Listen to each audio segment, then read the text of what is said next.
His estimated personal fortune, according to an investigation by the Los Angeles Times, stands at an estimated $200 billion.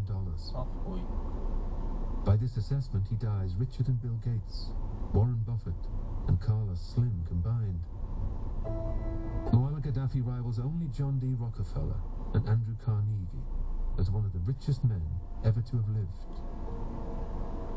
Forbes contests the figure, but does not dispute that he died fabulously blinged.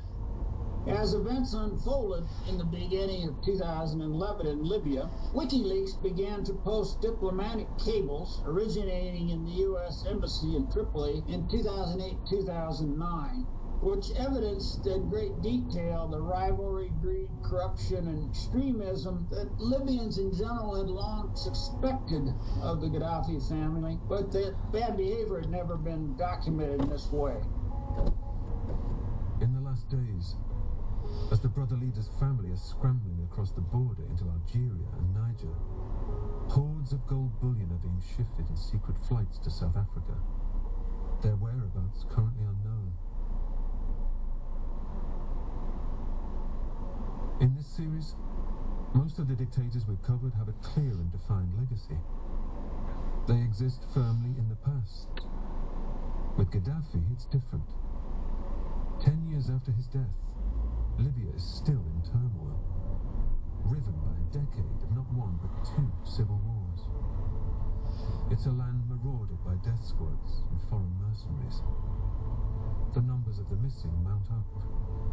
Mass graves are still being unearthed. To be honest, I'm not sure Gaddafi has a legacy at this point. And I don't know that we'll know the answer to that question in Libya until the chaos, instability, and so forth is finally tampered down and we get a working government. People were kowtowed and repressed, but I always remember a Libyan saying to me at the time of the revolution, you know, under Gaddafi we were so embarrassed to be Libyan. We didn't like to tell people outside we were Libyan. But yeah, I think people felt degraded, they felt humiliated, they had this crazy leader who was an embarrassment. We mustn't forget he had his supporters inside Libya as well, and people who were willing to fight till the end. He did have his support base inside Libya, but for most ordinary Libyans, yeah, it was embarrassing and it was horrendous living under that kind of regime for 40 years. The Gaddafi years, it was just the strangest place. Kurwa!